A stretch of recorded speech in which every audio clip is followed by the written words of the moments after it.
This is my definition of faith, and this is consistent with scripture. I define faith as the name given to the action you take based on your conviction of who God is and the integrity of his person. The name of that action is faith. The name of the action that you take based on your conviction of who God is and the integrity of his person. Faith is not just your believing. Your believing is part of the equation of faith, but that in itself is not faith. You have to understand this. Faith is the name given to the action that you take based on your conviction of who God is and the integrity of his person, the integrity of his word. Look up, please. There are two attributes of God that are responsible for imparting faith in the believer. Not every attribute of God imparts faith. There are two attributes of God according to scripture that are responsible for imparting faith. Number one, his integrity. Please write it down. The first attribute of God that is responsible for imparting faith, Bible faith in the believer, is the awareness of his integrity. Please say his integrity. Numbers chapter 23, please, and verse 19. Numbers 23 and verse 19. Read with me, please, if you can see it projected. Ready? 1, 2, read. God is not a man that he should lie, neither the son of man that he should repent. Hath said, or had he spoken, and shall he not make it good? This is a scripture that is a manifesto of the integrity of God. He said, yes, God is not a man. Men can lie. Are we together now? But he said God is not a man. It is not within he is not limited by that weakness. He is God. He is not a man. God is not a man that he should lie. So you have this at the back of your mind, that the one who is speaking to you is one who does not lie. Genesis 21 verse 1 and 2. Genesis 21, the Bible says, and the Lord visited Sarah as he had said, and the Lord did unto Sarah as he has spoken. This is integrity. He said it and he did it. He visited Sarah. Please keep the scripture there. As he had said, and he did unto Sarah as he had spoken. Verse 2. For Sarah conceived and bare Abraham a son in his old age, at the set time which God had spoken to him. Someone shout integrity. Comes from the word integer, the quality of being the same, the quality of being consistent, the quality of being unbendable. You can trust God because of this quality of integrity. God is a God of integrity. When he speaks, he is worth believing. Hebrews chapter 11 and verse 6. The apostle was teaching and he said, for without faith it is impossible to please him, that everyone who comes to God must come believing that he exists. And then number 2, that he is the rewarder of them that diligently seek him. So you come here tonight believing that God exists. You are not hoping, does he really exist? Can he really come in for me?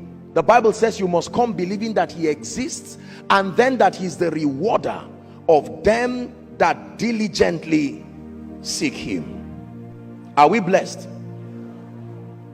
You will never have Bible faith when you are not conscious of God's integrity. The Bible is a compendium of his integrity. He said many things to people and he did it. He said many things to people and he did it. He said impossible things and he still did it. God is a God of integrity. This becomes the foundation. So everything he said he would do, you know that he has the integrity enough to do it. Everybody say integrity. Number two, the second attribute of God that is responsible for producing Bible faith in a believer is his ability. It's one thing to have integrity, but you may not have ability. There are many sincere people who have integrity, but they do not have the ability, the financial wherewithal, the intellectual wherewithal, even the physical might. Our God is not only a God with integrity, he also has ability. Someone say ability. 2 Chronicles chapter 20, please, from verse 6. We're reading down to 9, but the verse of emphasis is verse 6. 2 Chronicles, read with me, please. Ready? Read. And said, O Lord God of our fathers, art thou not God in heaven? Thou rulest not the kingdoms of the heathen, and in thy hand is there not power and might, so that none is able to withstand you? Cancer is part of none. COVID-19 is part of none.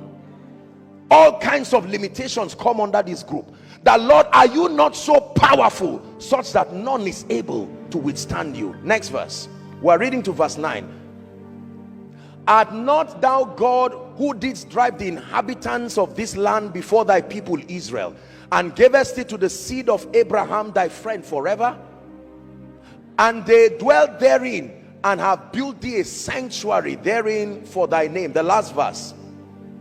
If when evil cometh upon us, as the sword, judgment, or pestilence, or famine, we stand before this house and in thy presence, for thy name is in this house, and cry unto thee in our affliction, and then thou wilt hear and help because of your might. His ability. God is not only a God of integrity, he is a God of ability. Jeremiah 31 verse 17. I trust that this is building your faith, because truly your life must change in the name of Jesus Christ. Read with me.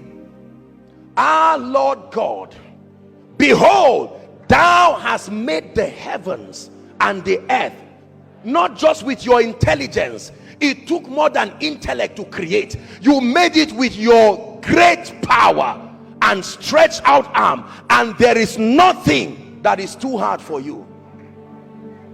Over my life, over my family, someone prophesy, Lord, there is nothing that is too hard. Even tonight and all through this conference, there is nothing. There is nothing. Someone prophesy in 1 minute. Our Lord God, behold, you have made the heavens and the earth. It doesn't take you too long to make my life. If you made the heavens and the earth, you can make my life. You can make my family. Hallelujah. Apostle Peter began to give us this revelation in 2 Peter. 2 Peter chapter 1, we'll read from verse 2 to 4. He said, grace and peace be multiplied unto you through the knowledge of God and Jesus our Lord. Verse 3, please read with me. According as his divine power hath given us all things that pertain unto life and godliness, through the knowledge of him that has called us into glory and virtue. Verse 4 says, whereby are given to us exceeding great and precious promises, that by these manifestations we might be partakers of the divine nature, having escaped the corruption that is in the world through lust. His divine power. Everybody say his divine power. So the giver in this kingdom is his power. His divine power hath given us. The giver of healing, his divine power. The giver of lifting, his divine power. The giver of new levels, his divine power. Ephesians chapter 3 and verse 20. Now unto him, the Bible says, look at what you are reading. Now unto him, he would have stopped there, but he says that is able. We're talking ability here. He is able to do. He is able to do. He's not just able to say. There are people who can say, but they do not have the power to do. It says, now unto him he is able to do exceeding abundantly above all that we ask. And he moves to the realm of our desire, to the realm of our imagination, and he says, still dare me. Let your mind, as vast as it is, dare me.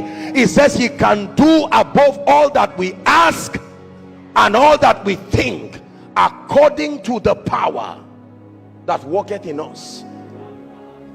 He is able to do. My God is able to do just what he says he will do.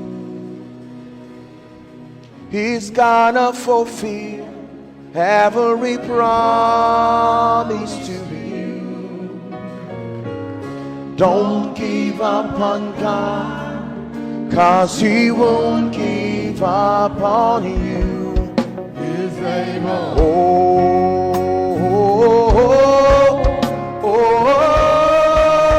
He's able.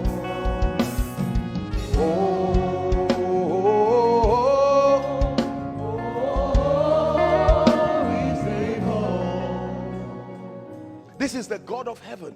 Listen, I'm imparting faith in you. We're about to pray.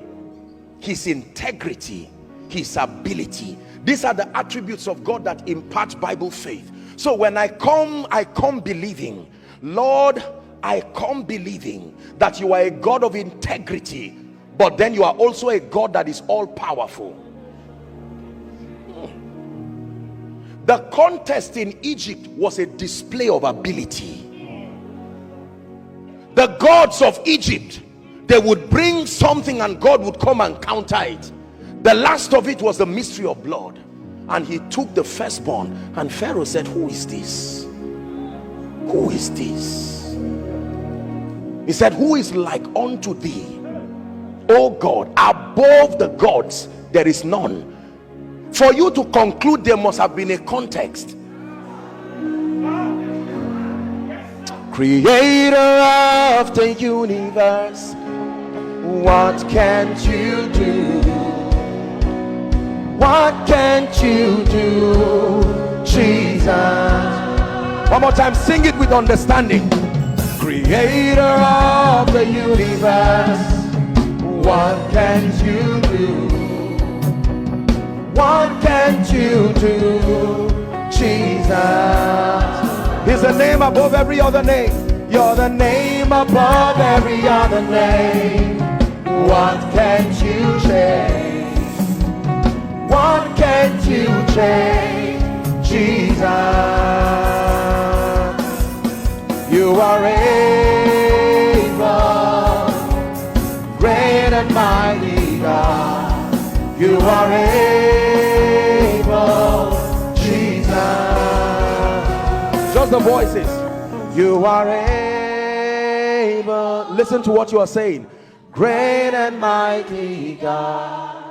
You are able, Jesus. Did you not read in this Bible that men slept overnight as prisoners, and by the next day they were princes? The ability of God. Did you not read in this Bible that men who were appointed unto death, the exploits are archived in Hebrews chapter 11. It says, now faith is the substance of things hoped for, the evidence of things not seen. It said, for by it elders obtain a good report. Through faith, it says, we understand that the cosmos, the world, were framed by the word of God. It says, time will fail me to talk of Gideon and Jephthah and Barak, men who through faith subdued kingdoms, wrought righteousness, shut the mouth of lions.